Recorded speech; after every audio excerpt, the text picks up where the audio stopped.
Hi everyone, thanks for making it to 2021 and thanks for tuning in. First video of the year.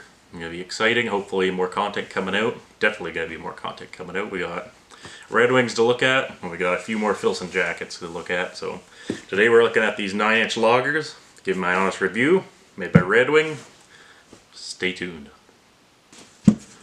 Okay, so first of all, Red Wing boots. You gotta love them.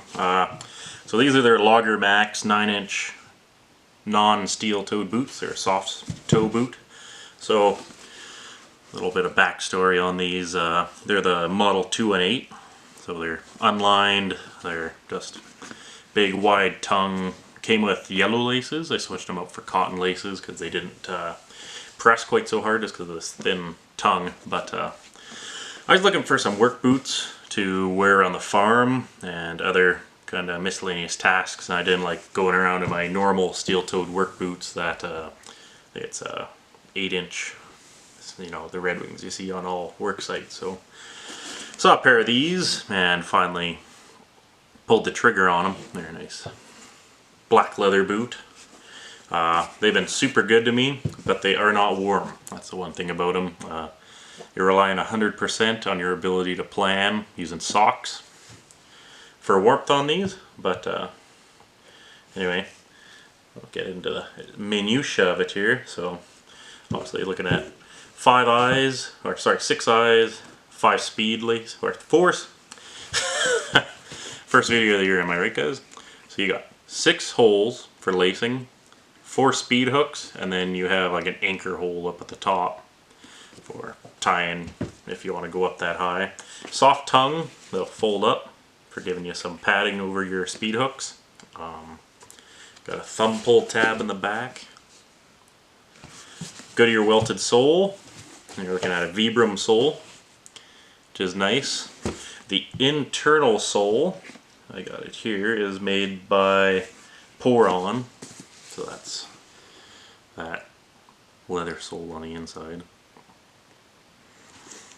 So I've never had a problem with these boots besides eating laces, but that's just a normal wear item, so you don't really have to worry too much about that. So this is a full grain oiled leather is what these are made of. Heavier leather obviously on the sides, toes, and then a lighter leather for the tongue.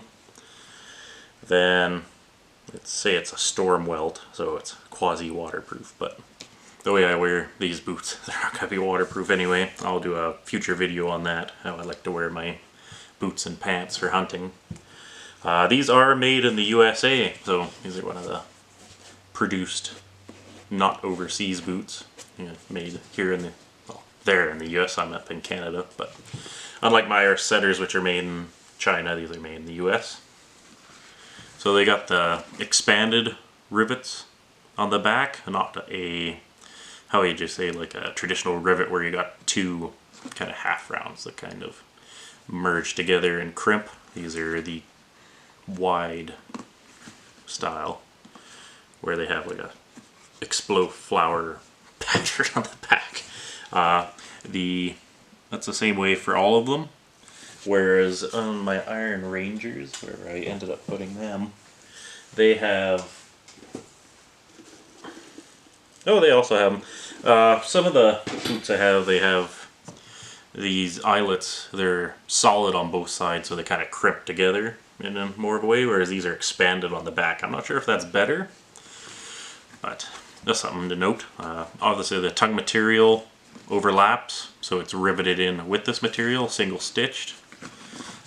Down here at the toe, it's also single stitched in, and then it's stitched all the way up to your second speed hook. Again, I'm using cotton laces just because they're a little bit thicker than those really heavy, I'd almost say like sharp or very abrasive kind of Kevlar nylon laces that a lot of the Red Wing boots come with. Which, by the way, if you break them, you can take them back to Red Wing and they'll give you a free pair in return. So again, Goodyear stitched, triple stitched on all these seams, and then on the tongue, on the back, it's actually quad stitched, dropped, and then the double stitching comes up to the back. This loop, huge. Even I can get my thumb through there, so that's pretty good. So,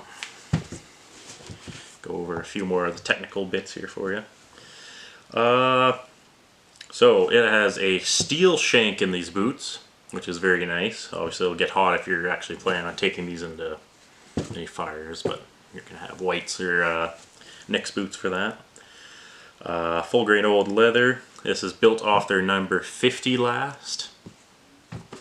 If that means anything to you, really doesn't mean that much to me. I'm just not up on the minutia of the last business, but storm welted. They're a 9-inch boot, so lots of ankle protection, lots of ankle support as well. Just gotta make sure you lace them up properly. So what I generally do if I'm worried about my ankles is when you get to this point, mini tutorial here for lacing boots. But you lace up to here, and then you can do your normal knot, tie it in, and that'll keep the tension from the top going into the bottom. And if you're really paranoid about it, you can do 4. And that'll be tight, and that'll be a interrupter between the tightness on the bottom of your boot and the tightness on the top of your boot, so you can adjust the top or the bottom without influencing the other one. Because if you don't put that in, if you tie really tight down here or really loose up here, or vice versa, it's going to even out over time. Whether you're walking miles or just even round sight on an 8-hour workday, you'll transition and you'll realize either your foot's really loose or it's too tight. Because if you cut off blood flow to your feet, they're going to be cold no matter what. So you want to make sure that you got your tensions right in there. Like I said before, Vibram Lager Ice sole. Really nice sole. See what else they got in here that might be interesting. So this is a heat resistant sole. It says it's good up to 475 degrees Fahrenheit, which I hope I'm never walking on that, but it's nice around campfire to kick logs back in and stuff. All US cattle. This is a heavy duty rated boot on their website. Obviously I beat mine up a fair bit. I've walked hundreds of kilometers in these boots probably. I got these in an 11D. D width was pretty tight right off the bat, but with my everyday work boots, an E, I just could not get them tight enough.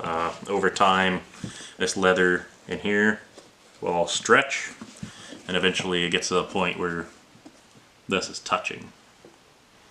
And even though it is a bit uncomfortable in the beginning to deal with a boot that is too tight, all this stretches out perfectly and it becomes like a form-fitted boot to your feet, which is really, really nice.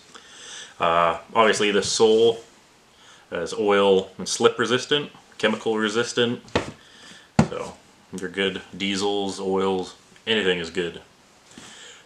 Again, non-insulated, that's the big problem with these boots. If you're just standing around in the snow, if you walk away and look back at your tracks, it's going to be melted snow underneath these, because there's the only thing separating you from the ground, this bit of rubber, and that will transfer heat, unfortunately. Take a look at the heel here. It is a 1-inch heel on here. Well, 1 inch at the front. The back, it's about 1 3/4 from the sole to the bottom. So, you guys got any questions about these? Feel free to shout out in the comments. Hope the Filson Ferry was good to everyone over the holidays. Hopefully got some new swag. Shout out in the comments if you got anything good. Like and subscribe, and thanks for tuning in, guys. I'll do the Red Ring Iron Rangers next.